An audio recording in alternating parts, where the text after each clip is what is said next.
Aujourd'hui, on parle du retour au bureau. Je suis Cédric Watine, tu es chez Outils du Manager, le podcast en français sur le management le plus écouté. Est-ce la fin du télétravail ? Rémi Mangin, président de CD&B, expert et passionné par le sujet de l'espace de travail, nous livre son avis très tranché et très original sur la question. J'espère que ça te plaira. Moi, j'ai adoré la conversation que nous avons eue. Au programme, après la Covid, est-ce la fin du télétravail ? Comment les faire revenir au bureau ? L'open space est-il efficace ? Qu'est-ce que le flex office ? Pourquoi Jacques Attali avait tort et raison en même temps ? Comment l'environnement de travail peut révolutionner l'entreprise ? Et finalement, pourquoi aller au bureau ? Je te laisse avec ma conversation avec Rémi et je te donne rendez-vous sur le forum pour échanger sur le sujet. Bonjour Rémi. Bonjour. Comment ça va ? Ça va bien, merci, très bien. Où te situes-tu ? En fait, moi je te vois. Je suis dans mes bureaux. D'accord. Je suis dans mes bureaux. Qui se situent ? Ils sont rue Cardinet, dans le 17e. Dans le 17e. Ok. Alors, je te propose de commencer tout bêtement par une présentation. Qui est Rémi Mangin ? Quelle est son activité ? Quels sont ses développements ? Comment intervient-il, peut-être de manière indirecte, dans le domaine du management ? Absolument, merci. Alors, moi, je m'appelle Rémi Mangin. J'ai travaillé, je suis ingénieur TP, j'ai travaillé 2 ans chez Bouygues. Et je me suis mis à mon compte il y a un peu plus de 30 ans dans l'aménagement de bureaux qui n'existait pas du tout à l'époque. J'ai rencontré des entreprises à qui j'ai rendu des services de construction et qui tout d'un coup se sont dit tu nous as vraiment rendu service. Donc c'est ça aider les salariés et les entreprises à avoir un outil de travail efficace, ça c'est né de là pour moi et tout en a découlé. Donc, j'ai monté une deuxième structure avec Marc Lévy à l'époque qui, quand il disait qu'il était architecte ou qu'il était dans l'architecture, c'était ensemble qu'on faisait ça. C'était très sympa. Et puis quand il a écrit ses premiers romans, j'ai recréé une nouvelle structure qui est celle d'aujourd'hui. Voilà, qui a 20 ans maintenant à peu près. D'accord. Donc on est expert en aménagement des environnements de travail, des bureaux essentiellement. On fait 150 projets par an, de clients PME aux clients du CAC 40, pour 40 millions de chiffre d'affaires, 90 personnes. L'idée, c'est vraiment, l'acronyme de CDB, c'est le Consulting Design and Build. Alors, c'est en anglais, mais ça marche quand même. Ça veut dire qu'on est très en amont. Le consulting, c'est la partie la plus importante pour moi, c'est-à-dire c'est la maïeutique, faire accoucher les chefs d'entreprise et les salariés, parce qu'on travaille beaucoup en co-création avec les salariés en atelier, du meilleur outil de travail dont ils puissent rêver. Et alors, ils connaissent pas tout le temps. Le confinement, on en reviendra certainement à apporter beaucoup de maturité dans ces sujets-là. Et donc, j'en suis ravi parce que on va avoir des discussions, on va partir d'un autre point à partir de maintenant. Donc, c'est très, très intéressant. L'époque qu'on vient de traverser est très dure, mais pour mon métier qui va donner des lettres de noblesse importantes. D'accord. Hyper intéressant. Moi, ça me fait très plaisir en fait de te recevoir parce que justement, jusque-là sur le podcast, on a eu pas mal de personnes qui parlaient du télétravail, de leur manière de télétravailler, des spécialistes du télétravail ou des fervents défenseurs du télétravail pur. Or, ce que j'observe ou ce que j'entends dans les médias, c'est plutôt une manière hybride de travailler. Et donc, ça m'intéressait vraiment de pouvoir parler avec un spécialiste du travail normal, en tout cas, jusqu'à maintenant, même si peut-être que les tendances vont s'inverser, mais en fait, du moment où on travaille ensemble.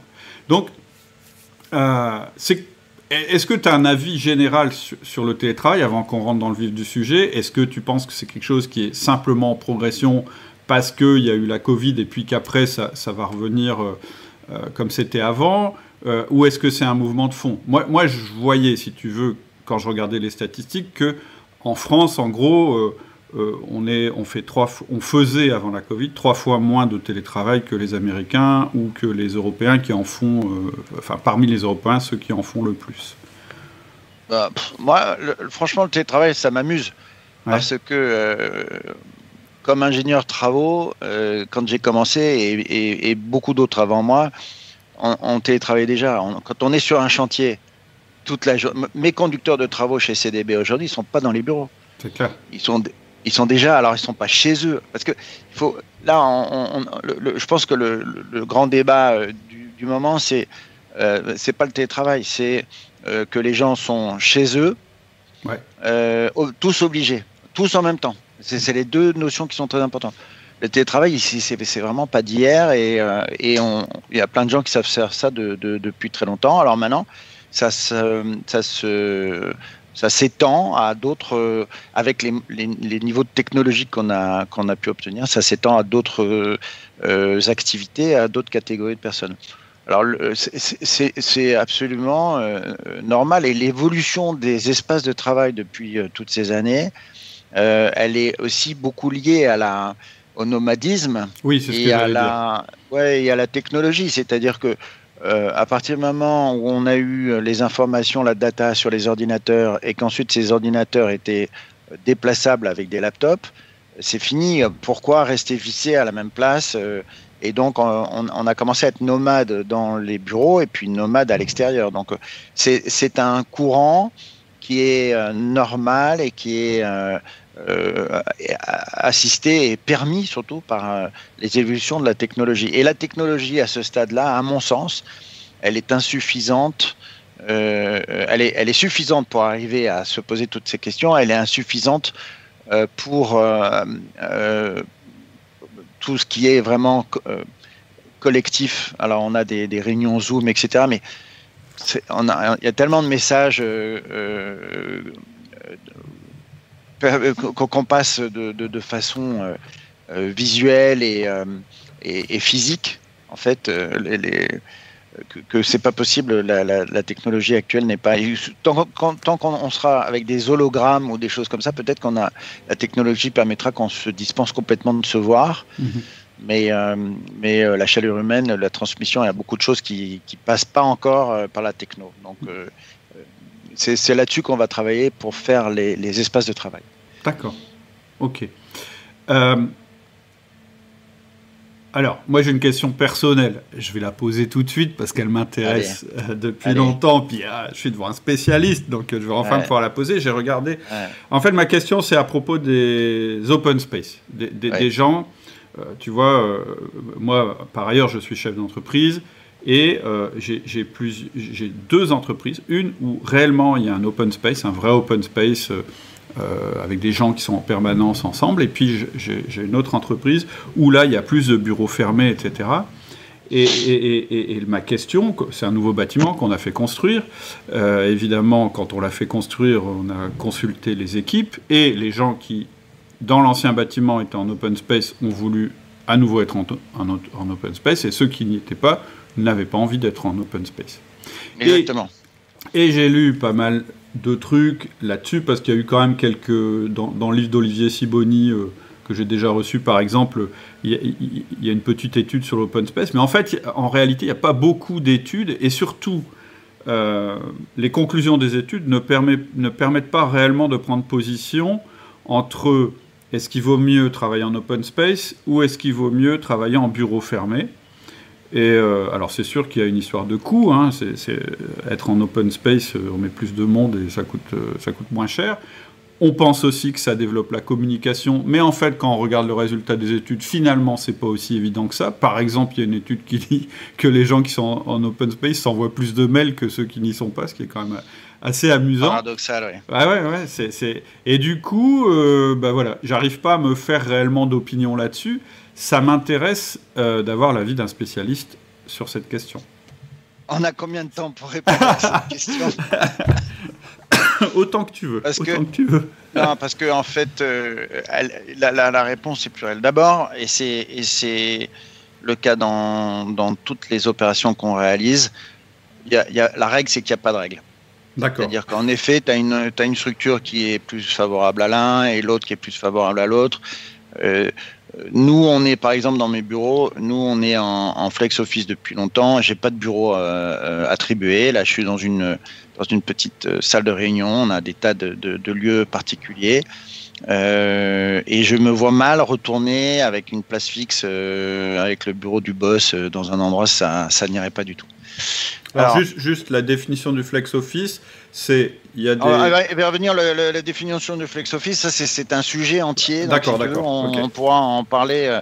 Mais pour le moment, restons sur ta question. Bureau fermé, bureau et bureau en open space qui m'a tué.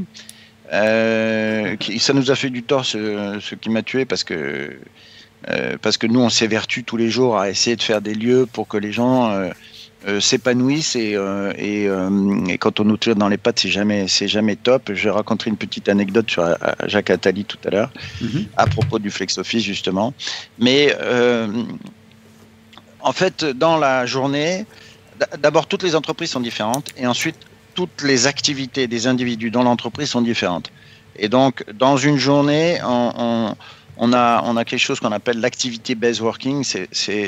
C'est un terme anglais, mais c'est combien de tâches on fait par jour. On peut en faire jusqu'à 12. On en a recensé 24. Mais il y a 12 tâches qu'on fait par jour. Converser informellement, converser formellement, se concentrer, écrire un mail. Donc, en fait, il y a 12 tâches. Il y a des tâches qu'on peut faire plus facilement dans un bureau individuel et il y a des tâches qu'on peut faire plus facilement. Et globalement, mais ça reste encore une fois, chaque cas individuel peut venir faire trébucher mon raisonnement, mais globalement, on fait plus de tâches dans ces 12 dans un open space que dans un bureau individuel. Ok. Voilà. Et donc, en fonction de ce qu'on fait et de l'habitude qu'on a, alors après, on est mieux dans un système ou dans un autre. Moi, je suis à l'aise ni avec l'un ni avec l'autre. D'accord. Et c'est pour ça que j'ai opté pour le flex office. En fait, je considère que, et on est nombreux à faire ça comme ça, que ces 12 tâches, pardon, moi j'en fais 12, toi certainement aussi, voire plus.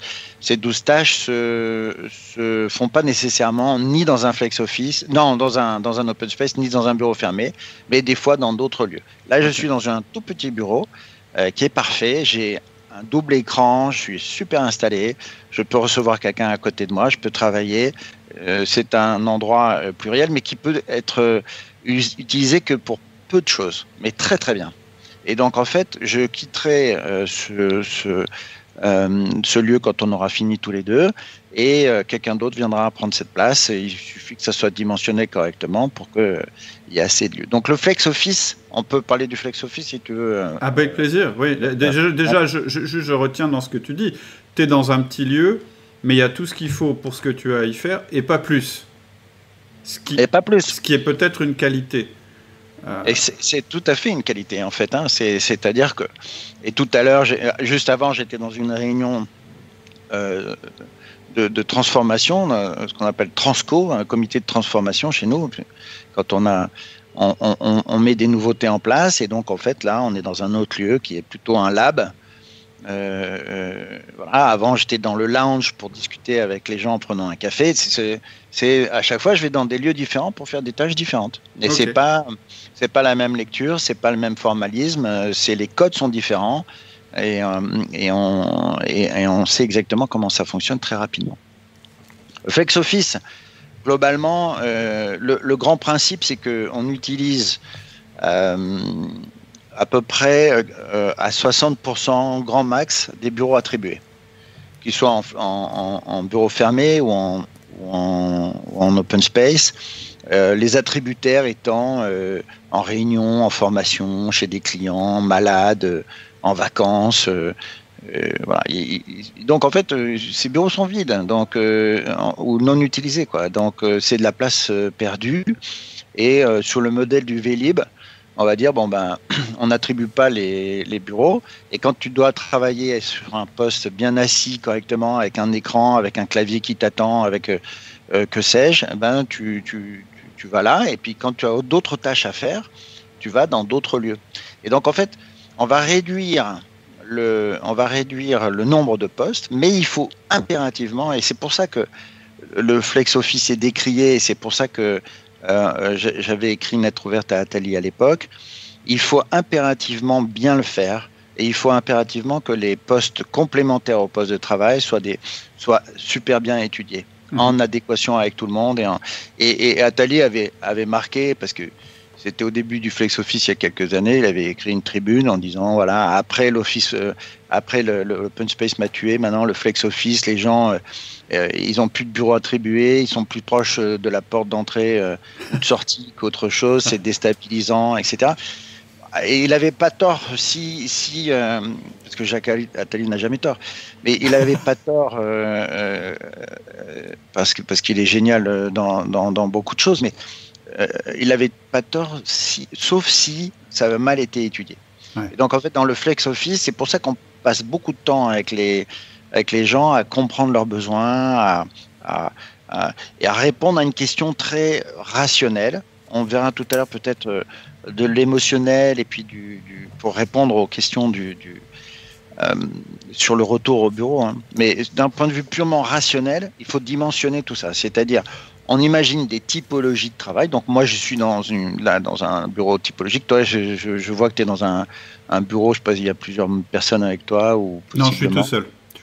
Et c'est un bureau qui est hyper traditionnel. Traditionnel, c'est ton bureau. C'est mon bureau. C'est le bureau du boss. Alors, attention, dans mes entreprises, j'interviens très peu dans l'opérationnel. J'ai des directeurs, etc. Et en fait, ce bureau, c'est une extension presque de mon home office. Quand j'ai des choses à faire avec mes collaborateurs, ça se passe rarement dans mon bureau. Ça se passe dans des salles de réunion, ça se passe dans leur bureau à eux, etc. etc. Ouais, donc ce bureau, il est souvent inoccupé. Absolument. Ce que tu dis sur l'occupation du bureau, tu vois, si on prend mon exemple, c'est un bureau qui est inoccupé à 80%. J'ai un autre directeur qui est beaucoup sur la route parce qu'il fait beaucoup de commercial et de relationnel. Son bureau est occupé à 80%. Et quand récemment on se posait des questions sur une embauche et on se disait, mais où on va mettre cette nouvelle recrue ? Où est-ce qu'on va pouvoir mettre son bureau ? Moi, j'ai décidé pour toi. Hein, donc, en fait, je m'aperçois en t'écoutant que c'est absurde la question qu'on est en train de se poser. On a 2 bureaux qui sont inoccupés à 80% et on réfléchit à embaucher quelqu'un. On est en train de se dire, mais bon sang, où va-t-on le mettre ? C'est vrai. Alors, la réponse est dans la question.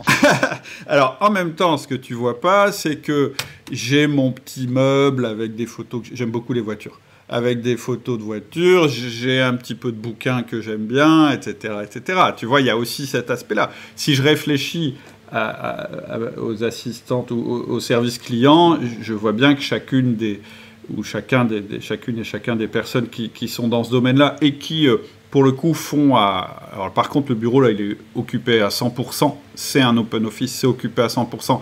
C'est que du contact clientèle, etc. en permanence. Ils ou elles ont organisé leur espace de travail un petit peu comme un cocon, comme leur endroit à elles. Vous voyez, tu vois, voilà, il y a cet aspect un petit peu, tu dis émotionnel, mais il y a cet aspect un peu, effectivement, on aime bien avoir un lieu auquel on est attaché. Pas tout le monde. Pas tout le monde, d'accord. Non, et ça fait partie des choses qui sont intéressantes. On reviendra sur le Flex Office après, mais je voudrais bien parler de ça maintenant. En fait, on a, tu connais Processcom ? Oui. Et Processcom, on a 6 caractères. Non, pardon, je te coupe juste. On utilise le DISC, j'en parle parce que pour faire un lien pour les auditeurs, dominant, influent, stable, consciencieux. Et voilà, c'est une manière, c'est de la psychologie comportementale, et il y a des gens qui sont plutôt dominants, et par exemple, tu vois, si je pense au disque, effectivement, un stable, c'est quelqu'un qui est très dans la relation, qui aime bien accueillir les gens. Lui, il va aimer avoir un bureau, par exemple, très cosy, avec un canapé pour recevoir les gens. Voilà, il va beaucoup personnaliser, ça j'ai déjà remarqué, alors qu'un dominant, il s'en fout complètement. Exactement. Alors, dans Processcom, il y a 2 caractères de plus, notamment un qui est extrêmement solitaire, par exemple. Oui. Et donc, en fait, si tu le mets, lui, dans l'open space, au bout de 3 jours, il s'asphyxie. C'est ça. Donc, Le consciencieux en disque. On a le reproche qu'on peut faire aux open space, c'est qu'on a banalisé le truc au maximum. Donc, on a perdu un peu pour les affectifs et les qui ont besoin d'avoir la photo de leur famille sur leur bureau, et pour les solitaires, à la fois, on a perdu un petit peu de lien, et probablement que ce retour au bureau après la pandémie va nous permettre de réfléchir à ça et d'essayer d'aller, parce que la maturité des gens est plus grande, d'aller plus dans le détail, de catégoriser un peu plus des gens et permettre à certaines personnes de se retrouver dans des lieux qui leur correspondent vraiment en fonction de ces personnalités-là. Donc là, ça, c'est pour moi un objectif. Avant de prendre ma retraite, j'aimerais bien qu'on arrive à affiner suffisamment les lieux pour qu'ils puissent non seulement avoir un côté très rationnel, mais aussi rationnel par rapport au PNL des gens, on va dire. Donc c'est un niveau on est loin d'avoir atteint, mais qui est pour moi une vraie ligne de crête, et que j'espère on pourra y arriver. Donc voilà, donc le grand principe du Flex Office, c'est de transformer des lieux vides en lieux pluriels où on va pouvoir faire différentes tâches très bien faites, et ton commercial qui aime bien recevoir dans un lieu avec un canapé, un truc comme ça, c'est pas forcément que ça soit personnalisé à sa sauce. Il faut que ça soit aussi, possiblement, et on y viendra tout à l'heure peut-être, personnalisé à la sauce de l'entreprise, à l'ADN de l'entreprise, et c'est ça qui doit transparaître, et pas forcément le goût personnel du directeur commercial. C'est un vaste débat. Maintenant, le Flex Office, il est directement lié au management. On revient directement sur un management. Et aujourd'hui, pour le télétravail, on n'en a pas parlé tout à l'heure, mais c'est vrai qu'on est en train de se dire il y a 70% des gens qui ne veulent pas retourner, ou qui disent que ça ne sera plus jamais comme avant. Moi, ça me fait penser à 1968, l'affaire. Je ne sais pas comment ça va tourner. Mais les gens n'ont pas envie. Qu'est-ce qui s'est passé? Il s'est passé en termes de management, et nous on le voit très très bien dans les espaces de travail, un management présentiel, hiérarchique, de contrôle, s'accorde pas du tout avec un Flex Office ou avec la pandémie. La pandémie, il a fallu faire table rase de ça et trouver les relations, le management distanciel. Et ça veut dire c'est un management de responsabilisation, d'objectifs. On ne contrôle pas le temps qu'on passe à faire tel ou tel truc. On fait ça dans le résultat. Et quand j'étais conducteur de travaux, on contrôlait que le chantier soit livré en temps, en heure, qu'on ait gagné de l'argent, qu'il y ait la qualité et que le client soit content. Tout à fait. C'était déjà des règles de management distancielles. Alors, je suis bien d'accord avec toi. J'écrivais un truc il n'y a pas longtemps là-dessus, c'est que en fait, une crise, c'est un amplificateur. Donc, moi, je pense que les gens qui se sont retrouvés paumés à cause de la Covid, ou ceux qui ne veulent pas revenir, ou ceux qui ont fait un burn-out, finalement, oui, la Covid y est pour quelque chose, mais en réalité, elle met en exergue un problème de management. C'est-à-dire que si tu avais un management, effectivement, basé sur des petits contrôles tout le temps, on est tout le temps ensemble, etc., mais qui n'était pas ritualisé, qui n'était pas organisé, c'est-à-dire un non-management finalement, eh bien avec la Covid, ça, les boîtes qui avaient ça, elles ont explosé. Et donc pour moi, ce que j'ai toujours défendu pendant tout le temps, c'est de dire, mais en fait c'est l'occasion de mettre en place un meilleur management, un management ritualisé avec des rendez-vous réguliers, parce que de toute façon maintenant vous êtes obligé de le faire, parce que les gens sont plus tout le temps sur le même lieu.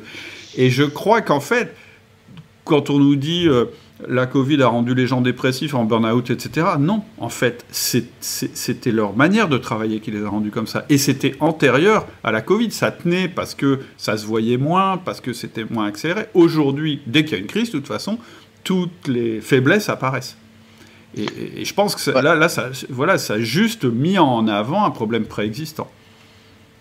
Absolument. Moi, je n'ai pas le niveau, hein, moi, pour juger en management, pour juger de ces choses-là. Nous, on est plutôt au service de l'entreprise et donc, en fait, on va les aider par rapport au télétravail pour savoir comment ils vont s'y prendre, qui est éligible, comment ça marche, etc. Mais c'est vraiment l'apanage des entreprises et nous, on va ensuite faire des lieux qui vont permettre d'abriter leur politique et leur stratégie en termes de management et de télétravail. Moi, ça m'est arrivé de dire quand des gens visitaient nos bureaux, notamment des administrations, qui disent c'est trop sympa, on veut rester là, il y a une bonne ambiance et c'est vraiment un lieu on aimerait, et de leur dire pardon monsieur ou madame, mais ça, vous pourrez pas le faire.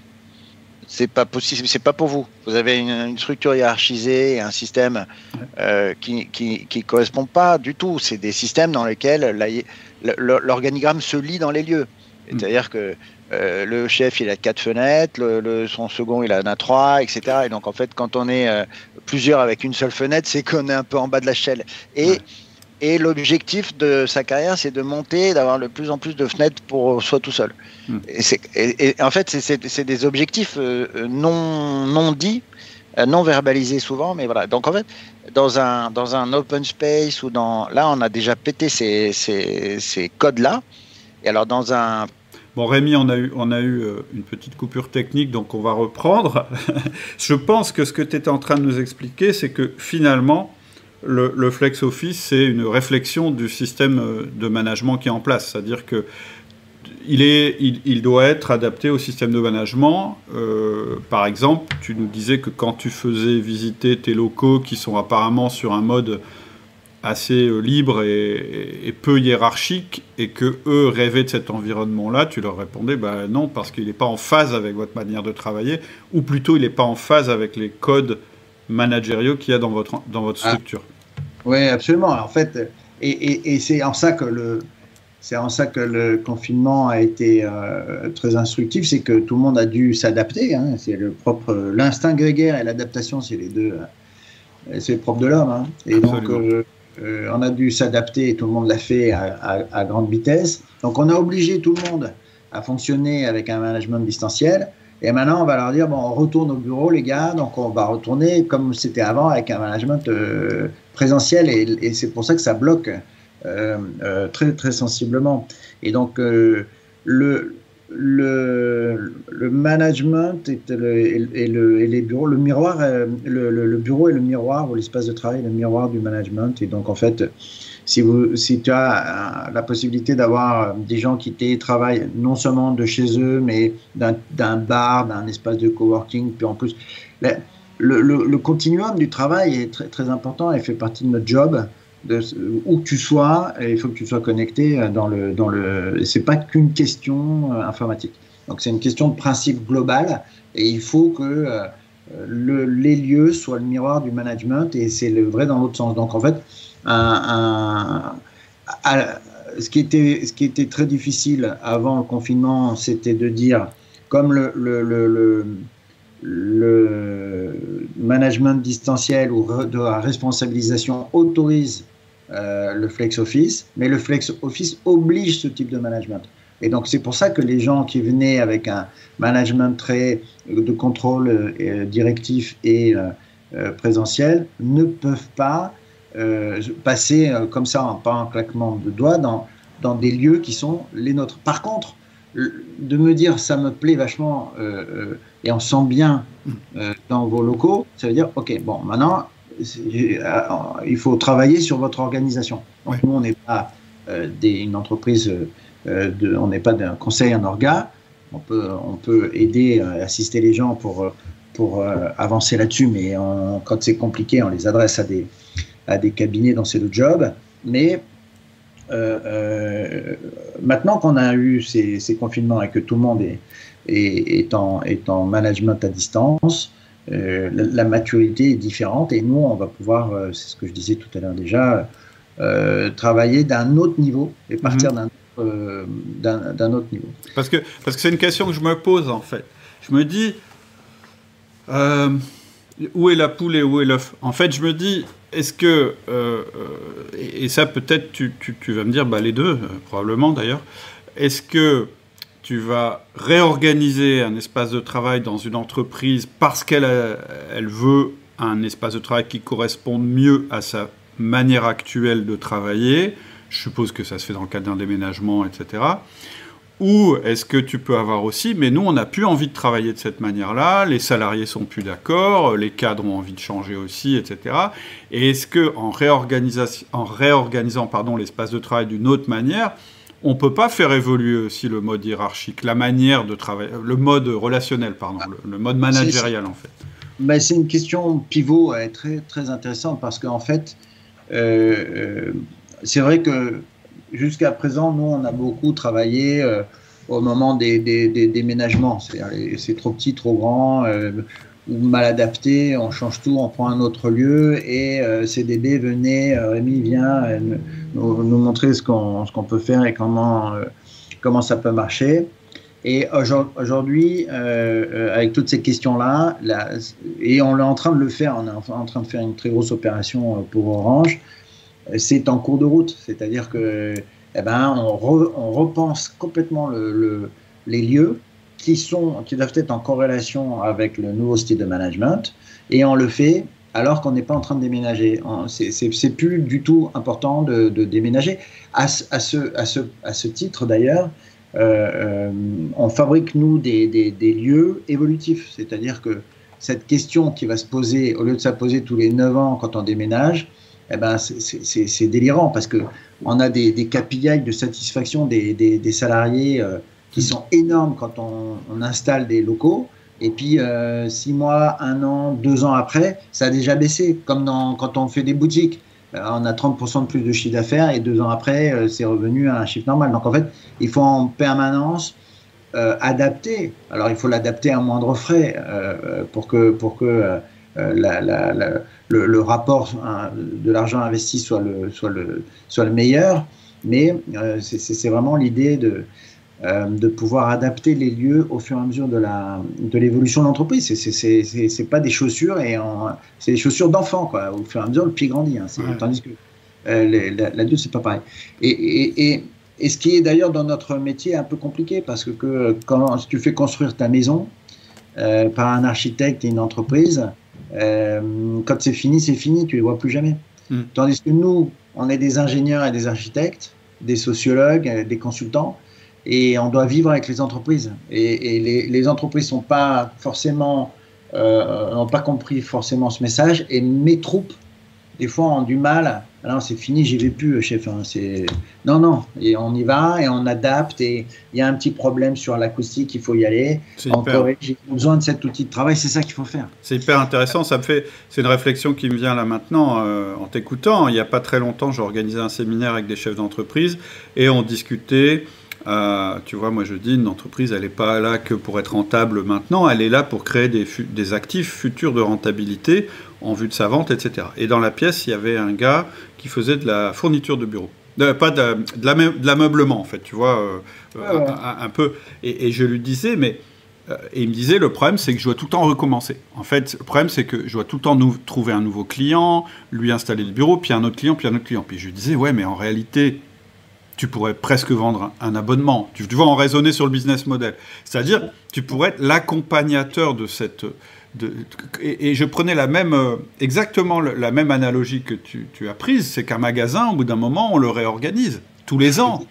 Et pourquoi on réorganise ? Et du coup, je lui disais... Mais, bon, et en fait, c'est un petit peu ce que vous faites, c'est que finalement, en réalité, vous devenez carrément le partenaire de l'entreprise. Et ça peut presque être un abonnement, c'est-à-dire presque de dire... Un logiciel, en fait, c'est un outil de travail un peu comme un logiciel. Donc, en fait, on peut faire l'analogie absolue avec un logiciel. Nous, on vient d'installer Salesforce. Donc, il y a le gars qui nous l'a vendu. Il prend notre cahier des charges, réfléchit avec nous. On regarde les outils dont on a besoin, ce qu'on fait comme job. Donc, on fait le même audit que moi je fais avec mes clients. Ensuite, il nous installe le truc, il nous forme. Et puis ensuite, on l'adapte. Alors, on essaie de l'adapter que par nous-mêmes et de temps en temps. Et il faut leur demander de nous aider à le faire. Et c'est la même. Et donc, en fait, le lieu de travail comme un outil de travail, ben, ça s'adapte en permanence. Et on le voit là. Parce que maintenant, en effet, on a chez soi comme outil de travail, qui c'est pas toujours bien foutu, hein, d'ailleurs, hein, la plupart du temps c'est pas bon. On a des espaces de coworking, on travaille chez les clients aussi, hein, on a pas mal des experts comptables, des consultants, ils sont chez les clients, hein, ils sont pas dans leur bureau. Mais je voulais revenir sur la question tout à l'heure sur le déménagement, etc. En fait, il y a quelque chose qu'il faut vraiment retenir, c'est que si on a la volonté de transformer son système de management ou d'adapter, là, en revenant, on voit bien qu'il va falloir mettre au carré le système. On va devoir passer à un système, en effet, hybride, j'aime pas trop ce mot-là, mais c'est comme si c'est passé dans le vocabulaire, entre un système de management présentiel et un distanciel. Faire les réunions là, j'en faisais une ce matin avec des gens présents, des gens à distance. C'est comme ça que ça va être, mais c'est pas facile. Et donc en fait, il va falloir recaler tout ça. Et un projet d'aménagement, de réaménagement ou de déménagement, en fait, ce qu'on porte nous comme projet avec nos clients, c'est un formidable moment pour pouvoir mettre tout ça à plat. Et donc, en fait, au lieu de se dire, bon, on va parler management, on va parler ci, on va parler ça. Non. On parle outils de travail, que ce soit des lieux ou des logiciels. Et autour de ça, on va apporter les réponses de management par ce biais un peu détourné, mais qui permet de dédramatiser, entre guillemets, de poser les choses assez facilement. Donc, là, moi, j'anticipe quand même pour la rentrée et pour le début d'année prochaine, beaucoup que notre cellule conseil soit un peu en surchauffe parce que pour assister, pour faire là, c'est que des ateliers, c'est de la co-création, c'est de l'échange. Alors, nous, on a un système informatique où on a collationné pas mal de choses qui nous permet de nous caler, qui nous permet d'avancer. Mais c'est des moments qui sont favorables pour ça. C'est génial. Franchement, moi-même, ça me donne envie. C'est-à-dire que c'est un sujet qu'on a peu abordé en fait jusque maintenant, et je te rejoins. Je pense que ça peut être un formidable moyen de recréer du lien après le travail forcé. Ça peut être une opportunité pour les équipes de retravailler ensemble et de redémarrer. Moi, déjà, j'ai vu l'effet dans mes équipes. Rien que le fait de déménager, ça dans un nouvel environnement plus agréable, c'est énorme. Mais je suis d'accord, il y a une courbe. Après, ça redescend. Ça redescend. Hyper intéressant. Nous, on interroge nos clients là au fur et à mesure chaque client nouveau qu'on a depuis un moment, on leur pose ces mêmes questions avec les diagrammes pour savoir en distanciel et c'est quoi vos trois activités. Vous faites facilement en distanciel ou que vous favorites en distanciel et favorites en présentiel. Qu'est-ce qui manque quand on est en distanciel du bureau? Le 1 qui vient dans nos stats à nous, c'est travailler en équipe de manière spontanée. Évidemment. Recevoir en deux des clients, des prestataires, des fournisseurs, cet échange un peu pareil, c'est plus compliqué en ligne. Et puis, effectuer des prestations avec un large auditoire. Donc, des boutiques comme Comet ou comme Château Forme ou des choses comme ça vont avoir du succès parce que les bureaux ne vont pas être nécessairement organisés pour pouvoir faire ça, des grands messes ou des choses comme ça, mais qui manquent vraiment le faire en Zoom. L'orateur, c'est horrible, l'orateur a aucun retour salle, c'est quand même compliqué. Et c'est épuisant, c'est épuisant. C'est épuisant. Et en cas de ça, on a à se réunir de manière formelle et planifiée, qui est original, parce que ça, c'est aussi en 3 dans le télétravail, ça marche bien, se réunir de manière formelle et planifiée, ça marche bien, sauf que c'est crevant aussi. Ouais. Tous les copiles qu'on fait à distance, ça épuise, ça prend beaucoup d'énergie. Ah oui. Alors, et qu'est-ce qu'on veut en télétravail? Réaliser une tâche ou une réflexion individuelle. Naturellement, hein, je veux dire, tout ça, c'est du bon sens. Hein. C'est un peu l'équivalent d'un bureau privatif, en fait, finalement, le truc où... Bravo. Bravo Cédric, la conclusion presque. Ouais, moi c'est ce que dès que ça a commencé, j'ai dit ça y est, moi j'ai trouvé le moyen d'offrir des bureaux à mes salariés privatifs en plus de l'espace commun, parce que c'est juste je les autorise à travailler chez eux et voilà, et ça me coûte rien, eux non plus. Enfin, je veux dire, c'est un bureau privatif pas cher, le home office. Voilà. Encore faut-il savoir l'utiliser, l'aménager, etc. Mais faut l'aménager. Puis après, quand on va venir au bureau, soit on vient pour une journée complète, parce qu'on a un certain nombre de rencontres à faire et des choses comme ça, et on va pas faire toute la journée en rencontre, il faut quand même se poser de temps en temps, donc il faudra des petits endroits un peu privatifs. Mais ça dépend des boîtes. Hein. Soit on habite pas loin, du coup on alterne. Bon, ça c'est à chacun de le faire, mais c'est exactement ce même principe. Hein. C'est exactement ce même principe. Ok.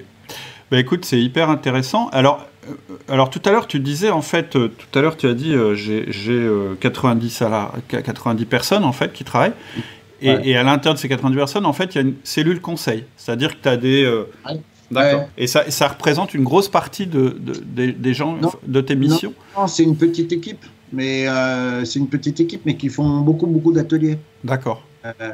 Donc, en fait, il n'y a pas besoin que ce soit très, très largement dimensionné. Il y a beaucoup plus d'architectes, par exemple, qui vont passer beaucoup de temps à dessiner, rentrer dans le détail de tous les projets pour que la prise soit au bon endroit, l'éclairage, ça prend beaucoup de temps.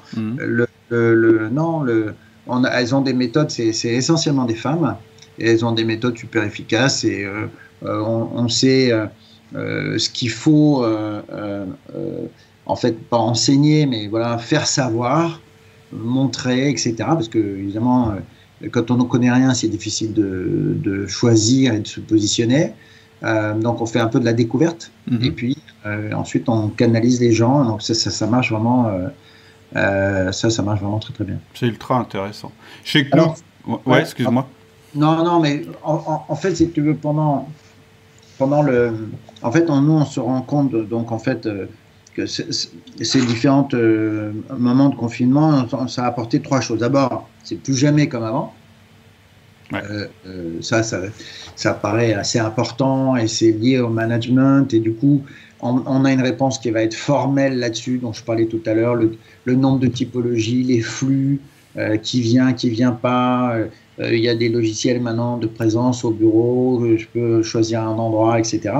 Ça, c'est très formel, très, très statique, très organisé. Il y a un deuxième sujet qui est l'émotionnel, qui est fondamental. Alors, tu parlais tout à l'heure de la tâche à la photo de famille ou des choses comme ça, ce qui n'est pas toujours facile à faire. En tout cas, il faut créer quelque chose qui soit attirant. D'abord, qui soit beaucoup plus collectif, parce que l'individuel, on peut le faire chez soi, donc il faut répondre à cette question collective, et qui soit très... Voilà, il y a un lien avec l'entreprise. Les projets qu'on fait en ce moment, on voit bien qu'ils sont imprégnés de l'ADN de la boîte. On vient de faire Danone, on fait l'Uni, qui est une boîte qui fait des jeux pour enfants. On n'est pas, quand on est chez l'Uni, on n'est pas chez Danone et vice-versa. C'est très important d'arriver à avoir des marqueurs comme ça. Alors, chez Danone, on a fait une table avec des traverses, deux tables d'ailleurs. C'est des planchers de wagons qui ont trimballé des yaourts pendant je ne sais pas combien de temps et qu'on a transformé. Et donc ça c'est de l'historicité, voilà, il y a un lien émotionnel. Voilà, c'est un exemple. Et puis donc réponse rationnelle, réponse émotionnelle. Et puis le dernier point, c'est le sentiment d'appartenance. Oui. Et là, on peut venir sur les rituels dont tu parlais tout à l'heure rapidement. Nous, notre job, ça va être de comprendre ces rituels, d'en amener d'autres. On fait, par exemple, tous les matins, il y avait, avant le confinement, mais un de nous qui était consigné au bar de l'entreprise et qui faisait un petit-déj, qui servait le petit-déj à tout le monde.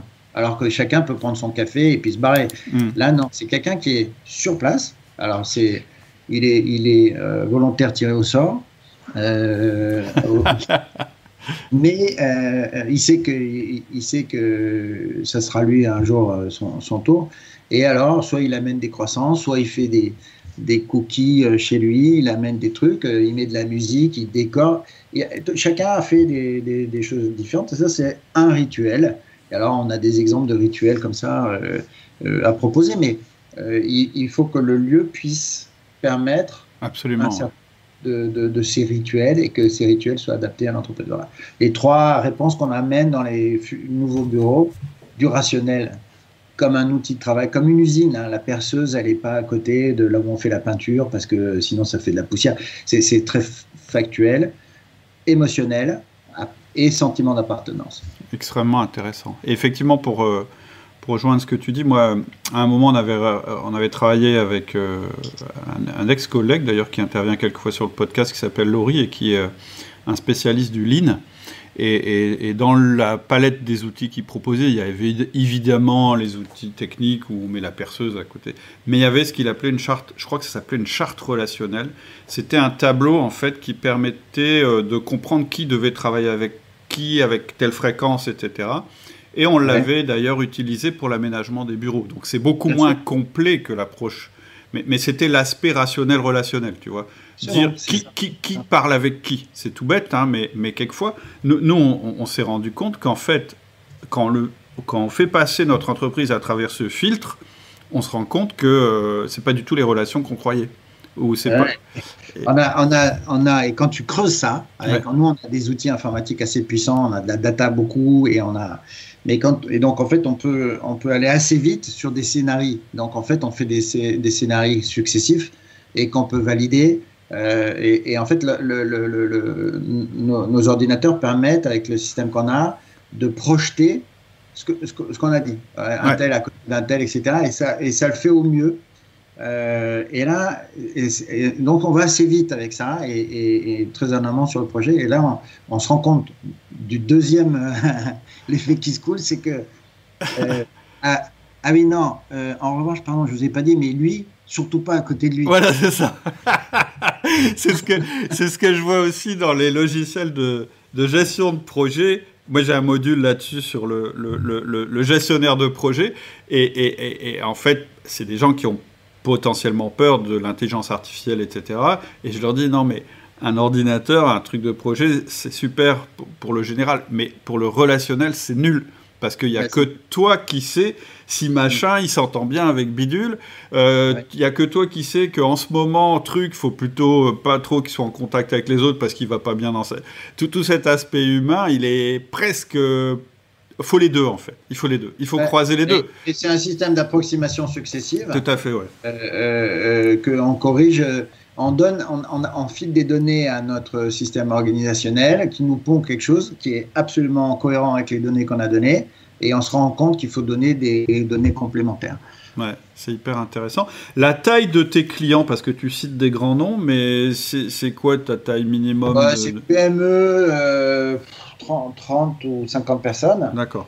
Et puis là, on a des opérations de 6000 salariés, mais on a tout type d'opérations et on prend un plaisir identique à les traiter. Ouais, ok. Et après, au niveau du budget, évidemment, c'est totalement selon le projet. Je pense que tu peux pas donner d'approximation là-dessus. Fourchette, non, c'est compliqué. Et puis, voilà. C'est des travaux parfois, ou pas toujours, hein, mais du mobilier, essayer de projeter l'évolution. Donc, c'est vrai que les marchands de mobilier, ils ont été très intelligents ces dernières années. Ils ont mis beaucoup d'argent sur la table pour faire des solutions complémentaires. On avait traditionnellement des postes de travail, des salles de réunion. Maintenant, on a des bubbles, des tables mi-hautes, des tables hautes, des manches debout, Il y a des mobiliers pour les Fab Labs et des choses comme ça. Et donc, en fait, on peut construire en dehors parce que des open space, il y en a quand même, hein, ou des bureaux fermés, il y en a quand même, mais en nombre cohérent avec la stratégie managériale de l'entreprise. Et à côté de ça, on va faire moult lieux qui vont permettre au collectif de s'exprimer, des lieux informels. Alors on parle de serendipity pour faire intelligent, mais c'est exactement ça. Hein. Comme on a créé Tangerine, c'est vraiment par hasard, quoi. Au des rencontres. Très intéressant. Comment on peut te joindre? Enfin, comment ça marche en fait si les gens veulent échanger il suffit le plus simple, c'est d'aller sur le mail de CDB. Alors, faut pas confondre avec CBD. Hein, c'est un autre truc qui est à la mode aussi. Mais le CBD est pas autorisé en Europe, il est en France ou pas le contraire. Mais faut aller sur cdb.fr. Et puis, on peut remplir un questionnaire et normalement, on rappelle tout de suite ou me envoyer un mail à remy.mangin@cdb.fr, pas de souci. remy.mangin@cdb.fr. CDB, ça veut dire Consulting Design and Build. Ce podcast, il sera aussi sur notre forum. Donc, si jamais vous avez des questions à poser, je les relayerai. Et puis si vous avez envie de prolonger la discussion, mais entre managers, eh bien vous continuerez sur la section du forum qui sera consacrée. Alors je ne sais pas comment ce podcast va s'appeler. En général, je fais le titre après. J'étais parti sur la fin du télétravail, point d'exclamation, pour peut-être teaser le public, mais voilà, c'est vraiment, je trouve que c'est vraiment intéressant, c'est le retour au bureau, et effectivement, moi je suis assez d'accord avec toi, il va y avoir des choses à faire, et la crise était l'occasion de mettre en place des choses, et la fin de la crise peut être aussi l'occasion de redémarrer votre boîte, votre management d'une autre manière. Je pense que ça peut être très intéressant. Ouais. Un tout petit bout d'information, on est co-créateur d'une plateforme européenne avec des confrères des différents pays qui s'appelle Studio Alliance, avec lesquels on échange des clients, mais aussi nos bonnes pratiques. Et donc, en fait, les stats que je peux avoir viennent aussi d'Allemagne, d'Angleterre ou d'Italie. Et le deuxième petit clin d'œil, c'est qu'avec mon associé, on a consigné nos 30 ans d'expérience et cette évolution du management dans un livre à paraître chez Erol. Ah, super. Qui s'appelle « Pourquoi allons-nous au bureau ?» qui sera qu'on fera paraître fin août pour la rentrée de septembre. Ton associé, c'est plus Marc Lévy, c'est pas lui qui a écrit le... Non, bien aimé, hein, parce qu'il a ses plumes. Non. Ah, peut-être ça va lui donner des idées. C'est ce que j'allais dire. Attends-toi à retrouver un nouvel associé bientôt, si jamais le... écoute, Rémi, ce que je te propose, c'est que quand le bouquin sort, me fais un signe, et puis toi, ou ton associé, vous venez le présenter sur le podcast, même si c'est court, ça peut être intéressant pour tout le monde, je pense. Parfait, super. Merci beaucoup, Cédric. C'est moi qui te remercie, Rémi. À une prochaine, donc. Ouais, merci, bonne journée. Voilà, c'est tout pour aujourd'hui. J'espère que la conversation t'a plu, qu'elle t'a donné, toi aussi, envie d'avancer en tant que manager. Si tu veux rejoindre la communauté, il y a vraiment 2 choses à faire. La première chose, c'est de t'inscrire à mes mails privés. Pour ça, il faut aller sur le site www.outils du manager. Et la deuxième chose, c'est de rejoindre le forum. C'est gratuit. Ça te permettra de te présenter et puis de poser toutes les questions que tu as toujours eu envie de poser sur le management sans jamais oser les poser. Et pour ça, il faut aller aussi sur le site Outils du Manager, www.outildumanager.com. À bientôt. Au revoir.